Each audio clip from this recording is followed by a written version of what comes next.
Hi, it's Philip here from collectingmagicbooks.com, and I'm here to talk about our latest release.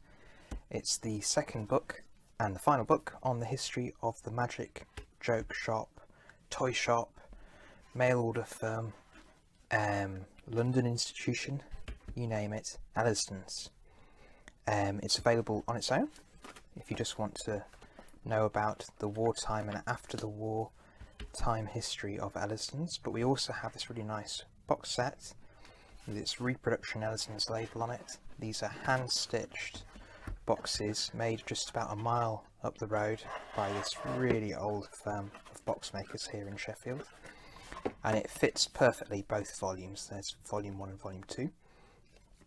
If you haven't already, have a look at our video on volume 1, which talks about Ellisdons history right the way back in the 19th century through to the Second World War. But in this video we're just going to concentrate on volume 2, which as I say starts in the Second World War, at the very start of the Second World War, and runs through to the end of the company in the 1980s. So Ellisdons, they survived the Second World War and they thrived in the Second World War. Not many of their contemporaries had a good time. Some of them survived, some of them closed, and Ellisdons really did make it work. And how did they do so well in the war? Well, it was through luck partly, but also through this amazing contract they got with another really well-known British shop, Woolworths. Now, many people who do actually remember Ellisdons will know them because they first got an Ellisdons trick from their local Woolworths store. For anyone who doesn't know, Woolworths was a massive chain of stores. It was kind of the precursor to the pound shop in that they had a cap. You could buy anything for sixpence. And Woolworths were given this lucrative wartime contract to produce paper and other simple manufactured cheap toys to keep children entertained in the air raid shelters. So this was a government idea that children were going to get bored, were going to be upset, so let's try and entertain them with new toys. But they had to be affordable, they had to be accessible to as many people as possible. And Woolworths was already well known for value, well known for being accessible, and it was all over the country already, so they had this opportunity. So they started manufacturing more things, jigsaws and other puzzles, but they contacted Ellisdons, or Ellisdons contacted them. All the details are in the book really, and they had this whole line of really fun, affordable magic tricks, jokes and puzzles that they sold through Woolworths. Now this pink little leaflet I'm showing you was given away with every single trick sold by Woolworths. You can usually see they're really tightly folded up. You can see this one's been used on a set of linking rings. It's got the rust mark from a linking ring there. And we're going to have a look at some of these tricks that these booklets were given away with. So there's a few here. You can see they're much simpler packaging than on some of their later things. This was just because they only used single colour printing on these. They weren't doing full colour printing on many. But they did on this one, they did on some of the ones they produced millions of copies of. This, the magic box, was probably the most popular magic trick that, well, apart from maybe a few card tricks, that Ellisdons produced, and they produced it throughout their whole career. Magicians will recognise it. It's a classic nest of boxes, and you'd make a coin disappear and it would appear almost impossibly within this nest of boxes. Obviously there's a piece of this that I've left out from the video. Magicians will know what it is. But they sold thousands and thousands of these and reproduced them and remade them lots of times. Lots of them were just very simple. This is one that wasn't just card. This has got a few little bells in. This is a trick where none of the bells ring, but the magician somehow can make one of them ring, but the people who are attempting to join in can't. This is a trick that you certainly wouldn't see today. This is the mysterious fire eating trick. This trick actually would encourage, let's open this end, would encourage children to set fire to this special wadding material for real and put it in their mouth and blow smoke and embers out from it. Not the safest thing, although it does state harmless fun, so we'll see. I wouldn't recommend it personally. To keep prices down, many in this form were sort of flat paper things. Packet card tricks, we'll look at some of those in a minute. Simple tricks which just use a few bits of tissue paper, and jokes like these, money themed jokes. This is a checkbook. Looks just like a real checkbook. You could sign one for a friend and hand it to them, but only when they examine it do they realise that it's just a good luck charm. Bank of good fortune. Pay the sum of 365 happy days. And then another money joke here.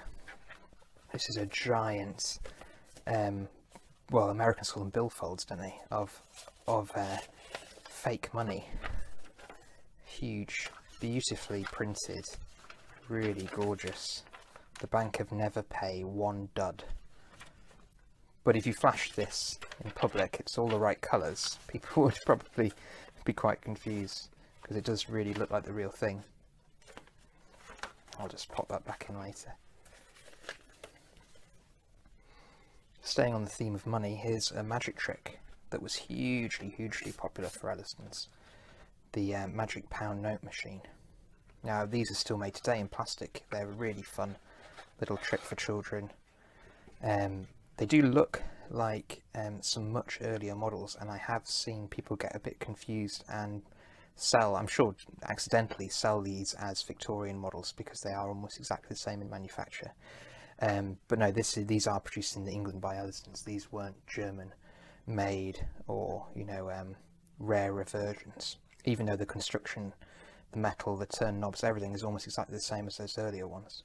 So let's see if it still works. Here's a bit of paper, and see if I can get it in between these rollers. It's a bit fiddly, this hasn't been used for a while. There we go. And oh, it seems to be working. There's a big grumpy man on the other side of this orange paper. There we go. Doesn't work quite as well with our plastic notes, but it does work with the paper ones. It's quite funny, the description. Just turn the knob and out comes a genuine £1 or 10 note. I mean, it's true, but only if you put one in first. It's not actually going to print you money. But you do wonder how many children bought that thinking they were getting free money. Perhaps the most significant thing that Ellisdons' relationship with Woolworths gave the magic community was how many new magicians it created. It really did allow children who would previously not have had access to magic literature and magic tricks due to their expense, access to these things. And the books were a big part of that. Looking back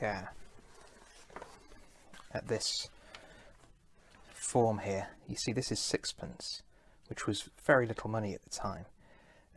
Obviously not everyone could afford it, but a lot more people could afford this magic book than in previous years. And this is the first one they put out in 1940, Modern Conjuring by J.C. Cannell. If you watched the previous video, you may have seen it. There was another book called this. It's not exactly the same book. This is a much edited down version of it. An old C. Arthur Pearson book. But a really good starter manual for magicians. And on the back, it's got adverts for more E&S magic tricks. Buy them at Woolworths. E&S obviously being Ellisdon and Son, but they always were branded with Woolworths as E&S. I think that was so that customers who came into magic through Woolworths weren't tempted just to buy them direct from Ellisdons, because they didn't necessarily know that E&S meant Ellisdons. So whenever you see a Woolworths booklet like that pink one, it won't actually say the word Ellisdons on it anywhere, but it will say E&S. And here are some follow-ups to this book. That's 1940. These were both 1941. Burt Douglas's Modern Magic and Easy Card Tricks by Widup. Again, these are C. Arthur Pearson books that have been reproduced in this smaller pocket size and printed actually by comic book manufacturers who printed many of Ellisdon's catalogues in later years. So now let's look at their first catalogue. During this period, they weren't printing catalogues because of the paper rationing. They could print things through the Woolworths scheme, but not their own catalogues.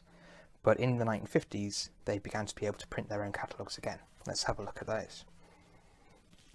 So in April 1953, Ellisdons released the first of their major catalogues after the Second World War. It's really interesting, this. It's the first use of Ellisdons rather than Ellisdon and Son. And it was produced, A, because they could now produce catalogues, paper rationing had changed, and B, because lots of people were going to have parties to celebrate the coronation of Queen Elizabeth II. And one of Ellisdon's major, one of their major areas of supplies was carnival goods, party goods, so trumpets, funny fancy dress, streamers, all sorts of things. And they could only offer a small range because paper had only just been allowed again, and so they couldn't really have a full range that they did before the war, but they would build on this in years to come. One of the nice things about these postal catalogues is the amount of artwork from Bryce Ellisdon that you can see in here. He had a really distinctive style, really great advertising artist. He was, the grandson of the founder of the company, the son of Ernest Ellisdon. And a few years before this, Bryce had actually started selling a course. This is a later print of it, but it remained in print from the company for about 20 years. Learn to Draw by Bryce Ellisdon. I'm going to have to be careful actually what I can show on YouTube on this, because there are some nude model bits in there, but you can see he taught how to draw, some good tips on advertising art, really, commercial art, and it's actually really good. It's a really well put together thing, and it shows you a lot of Bryce Ellisdon's skills. This was advertised in this catalogue. Let's see if I can find it.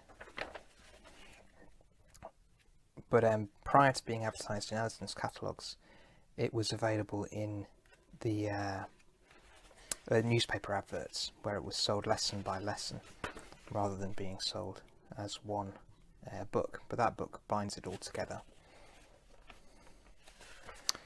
Oh, it's right at the back. There we go. Learn to Draw.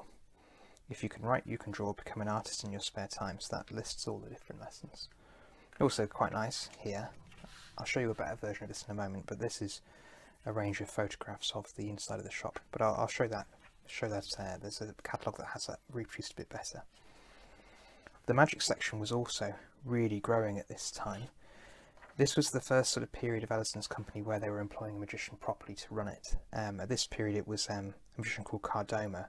The book runs through all the different magicians who ran the magic department, and there's some really interesting connections with the magic community in there. There just isn't time to go through it in this video, but there's tons of magic history and tons of magic history that happened in the shop in Holborn.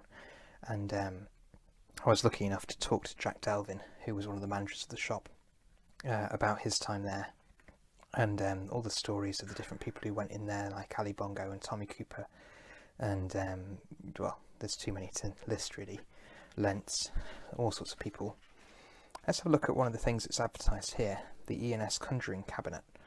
You can see a little version of the artwork there, but we've got the full size thing here. This was 30 shillings, and this was, I think, probably their first major magic set that they put together themselves. I'm just going to move this to the side before I get the set out, but I thought it was worth showing.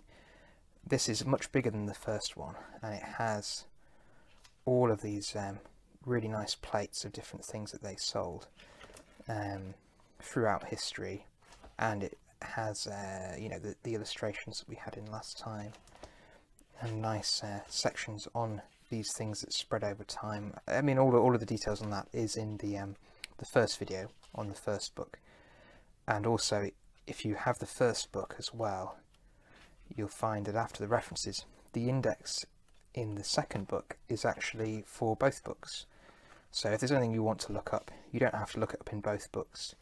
You can just find the thing you want to look up, and you'll find the page number, and the page numbers in volume 1 begin where the page numbers in volume 2 begin where volume 1 left off. So I'm going to put the book to the side for now, while we get out the E&S Conjuring Cabinet from 1953. It is a beast. I'm not sure how well this will come across on camera, but you can see this wonderful full colour artwork from Bryce here, and you won't be able to see this in detail, but as I open it, it's actually got, so it's got these larger items in the base. You can see Modern Conjuring there, the book that we were just looking at. This is actually a different version. This is Ellisdons' version. I'll just see if I've still got the I just fish out the version I was looking at before. Oops, daisy. The Woolworths version has this boy. The Ellisdons version has Cannell himself as a picture. So just an interesting difference there. And then we've got some of these more brightly coloured versions of the tricks we were just looking at. Silver cups, fire eating, Hindu cones, Chinese linking rings, the egg bag, and you won't really be able to see because of this setup, but if I just tilt this back, you can see you also have a range of packet tricks in the lid of the box. This is a really exciting set. They made a few versions of these.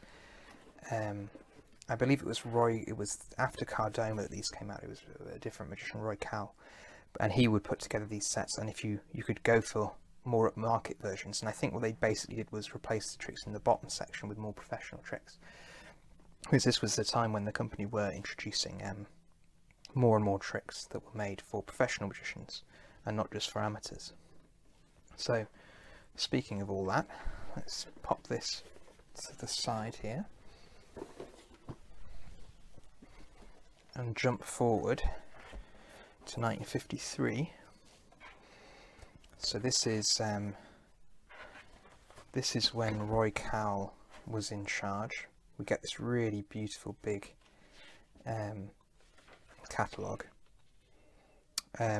Sorry, no, I'm getting myself confused. No, that's right, 1953. This is Roy Cowell, but this is Christmas 1953. We were just looking at April 1953. This is their really massive catalogue that they brought out.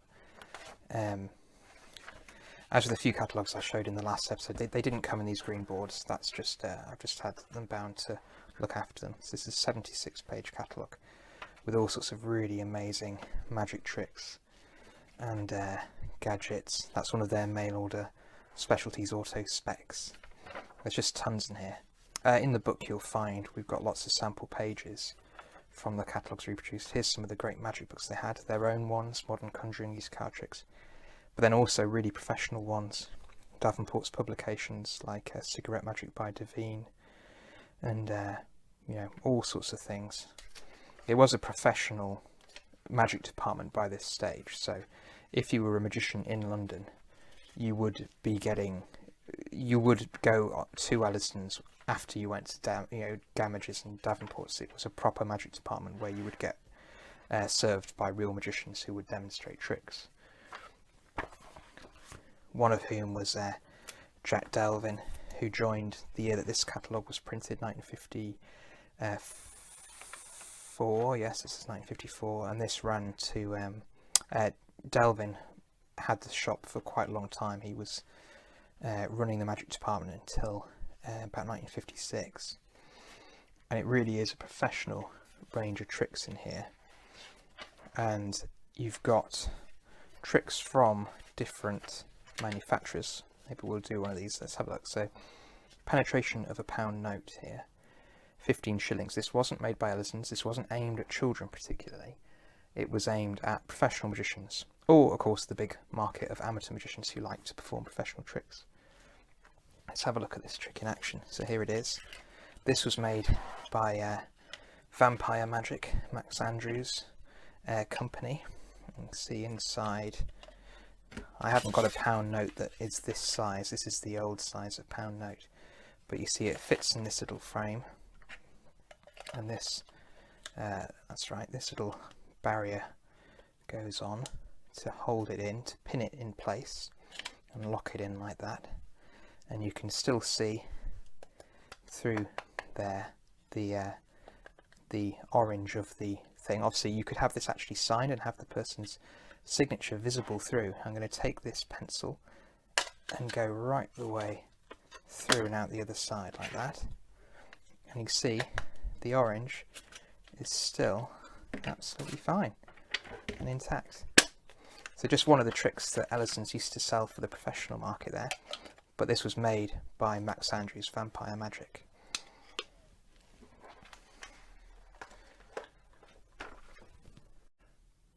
So while Jack Delvin was managing and making the magic department even more of a professional spot for magicians, he also produced one of these really nice miniature magic books like the 3 from the war. This was actually one of very few made by Ellisdons after the war.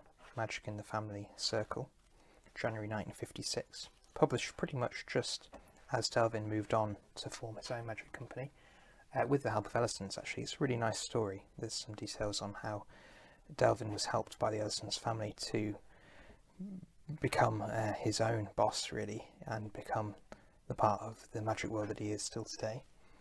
And the magic department was then handed through some more magicians. Eventually it got to John Tremaine, and it's worth, while we're talking about all this magic, to remember here we are in about 1958 now, jumped forward a couple of years. This was what Ellisdons was to most people. It was back of comic book ads. They had these really long-standing advertising slots in loads of different comic books, and Americans will see similarities between Johnson Smith, who used to do very similar adverts. The first book actually talks about the connections between Johnson Smith and Ellisdons. And here's just a typical one from 1958. You've got there's Magic in the Family Circle, the book we've just looked at. There's some classic tricks, ventrilo, just some classic bits of magic, and then there's some jokes, and there's some fancy dress. There's a bit of everything. And kids would write away for the catalogue, which was free at the time. And it was just a really great marketing thing for Ellisdons, and they did this for ages and ages. There's even Ellisdons adverts in the 1970s in Spider-Man comics that were published in the UK. So they were a comic book advert company, you know. And interestingly as well, I mentioned earlier that the comic book companies had a deeper relationship with Ellisdons. This is by S.R. Verstage and Sons, I believe. That's right, of Basingstoke. And they printed Ellisdons catalogues. So the kind of similarities you get in the colours and the size and everything mirrors what was popular with comic books at the time, because they were being printed by the same people. So while we're in 1958, here's something that was launched that year. You may have seen in the first video, Ellisdons had a joke box compilation that they produced in the war, and then was later sold in big numbers through Woolworths.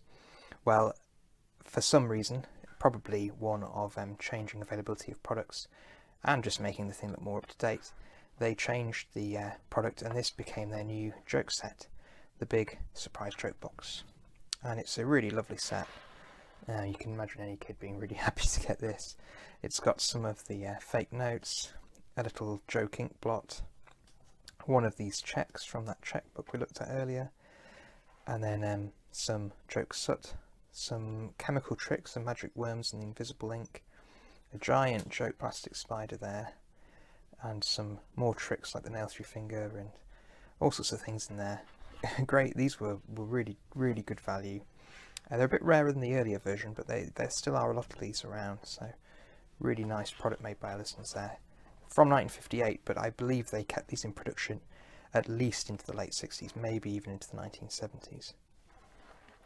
So, under John Tremaine's managership of Ellisdons magic department, he did also reproduce a couple of magic books, such as the WWII one that we saw earlier. He had this reformatted into this nice pocket size. So they were trying to keep some of their old lines up to date to appeal to young magicians. Here's just a typical catalogue from 1950, and 1959, sorry, and this is significant. Excuse me, this is 1960s catalogue, 1960. This is the first catalogue which shows their new shop in High Holborn. They moved, and there's all sorts of details about this in the book. It was quite a complicated thing, but they did end up moving along the road, not very far. By this time they had this giant factory producing Ellisdons goods. There's some great photos from inside the factory in the book of people making the different tricks, but this is the first catalogue produced after the move down the road in High Holborn.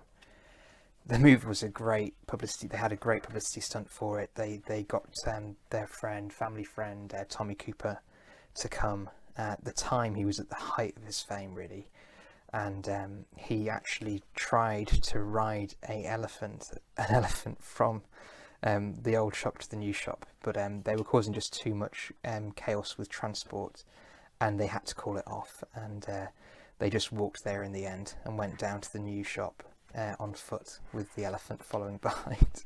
There's a photo. I can't show it on this video because I had to license the photo for the book, so I've only got the license for it to be in the book. But there's a brilliant photograph of Tommy Cooper astride this elephant in front of the old Ellisdons stroke shop before they went to the new. So I've just picked this one out because it also has a nice advert on the back cover. This is one of Ellisdons' new magic sets, so it's quite different from the one we looked at earlier, but I thought we'd have a look at that now because I have got one of these. So here it is. This is Ellisdons' magic set from 1960. It's a really lovely thing, this, but it's kind of a little bit of a cheeky branding on this. You might recognise this fella here, particularly if you're from America. This is essentially Royal Magic's logo, Royal Magic being an American company. And if I look in the book here, I got very kind permission off a magic set collector to reproduce the set that they're copying. You'll have to look in the book for more detail, but there's the set that was made by Royal Magic that Manfred Kleghofer has in his collection, and this is the set that's an almost exact copy. They've changed the colours and they've changed the words, but this new head is there. And to add insult to injury, they actually sort of started using this character a lot on their products. This magician with a turban appeared on lots of Ellisdons products after this point, but Royal Magic weren't being exported to the UK, so I assume they just thought, well, we're not going to be caught doing this, but who knows. And here it is inside. It's a beautiful set. It's all nicely fitted out in the box. Everything has its own place, and the instruction manual is there. And this there's a reason they switched to this, and the reason was, if you remember the previous set I showed, each item was in its individual packaging in boxes. The boxes fit nicely together. You can make a nice looking set out of this. Ellisdons were moving away from packaging their tricks and jokes in these sorts of little boxes because of a big revolution in how they packaged their goods, because of the changing way people shopped in Britain. So we're going to have a look at that in just a second, but before then we're just going to look at a couple of catalogues from this period. Just going to look at these together. So I just thought these were interesting because they show how Ellisdons was viewing the business now, having been this big London shop for so long.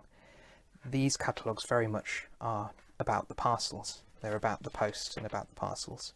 And yes, they still have a shop, but it's really not about that. In fact, they tell you not to order in a lot of these from the shop. They say order from the factory because there'll be a day's delay if you order from the shop. So they weren't doing any mail order from the actual London shop anymore. So it's just an interesting change. And this is a bit of a fun one. 1964 catalogue where they've got a copyright-free version of a certain band. It was very big in 1964, and but again, showing you that it's a postal company. Now, if you want to go to Ellisdons, you need a post off, because the shop was, by this time, was not actually open anymore. 1964, a catalogue shows that it's just the factory you need to order from, because they had left London for the last time, just a few years earlier. So with this change, leaving London and becoming a mail order firm, the mail order side of it was just one part of it. That was their direct customer part of it, but they also had this huge wholesale operation, supplying still to places like Woolworths and to little toy shops, seaside kiosks, you know, all sorts of different shops. General purpose shops might stock Ellisdons. And if you remember, we were talking about the change in that magic set. I just thought this was a nice little demonstration of how things changed over time. This is the ventrilo. That's the first packaging they used. Very dull and plain. The ventrilo is a little gadget for making fun noises that you can hide in your mouth. And here is the packaging evolving over time. They're two earlier versions with colour printing. And then here is a slightly later one. This one has the large booklet for ventrilo inside it, telling you how to perform it. And then later again, it's this yellow and red one. Now, the difference between these and these is this little hole, basically, and that's because we had this big change happening in the late 1950s through the 60s, where we moved as a country away from going to a counter in a shop and asking for what you wanted and it being given to you, to self-service, so going to a rack on a wall or a shelf and picking up what you wanted. Ellisdons were the first British firm to start packaging their goods for this self-service style of shopping, and that really put them ahead of the game. And they were really, I mean, they weren't the first in the world. The American, the Americans got there truly first with S.S. Adams and places like that. But Ellisdons did this huge shift where they moved all of their products from packaging that you had to ask for and be handed, that was kept securely, to packaging that was kept on a rack or on a shelf. So just a quick example. This is sort of the evolution of one trick that Ellisdons stocked. The 3-card Monte would come in this simple little envelope. Then they changed all of their stock by sticking on these headers. These are generic headers that don't actually name the trick, and there's just a few different colours of them here that they had. And eventually, once they'd sold out of these, they actually printed the header on. So that's not a stuck-on header, that's part of the envelope. And there's they had to do this with all of their existing stock to bring it up to date so that it could be put on these racks. They also used these really beautiful header bags that were made by an outside firm. Header pack, they were called, by John Dickinson. And these were specially printed, each one printed for the specific trick inside, with these graphics, and the trick was inserted and packaged by Ellisdons. There's some magic trick versions there. And these could all be hung on these big, beautiful racks. There's some pictures of these racks in the book, both ones that were advertised by Ellisdons at the time from one of their wholesale catalogues, and my rack that I have here, which is an original sign. Here's the original sign, and all original stock. But the actual rack itself, I've bought here in Sheffield by a company that makes them still today, and very well might have made the Ellisdons one, who knows. But this is a gorgeous original enamel metal sign produced by Ellisdons, or produced for Ellisdons, that would be fixed above these racks in shops. So this wasn't for the Ellisdons shop, this is saying a selection of Ellisdons famous tricks, so that when you walked into your local toy shop or your local Woolworths, you already knew Ellisdons, and that was your, that would draw you towards their stall. Gorgeous thing. A little bit rusty though. So I'm really rocketing through this now because I'm having to miss quite a lot out, but there's a lot of detail in the book, and I'd really encourage you to get it if you're interested. But I'll just show a couple more variations of these later tricks they had. This is the sort of printing they used from probably the mid-70s up to when they closed. They introduced this 3-colour red, yellow, black printing. This is just a nice little magic trick. This was a really popular one for the firm. It's a little magic flick book. You see, if you flick it that way, it has letters in it. That way it's blank. It's the same, still blank, but then it's got money in it.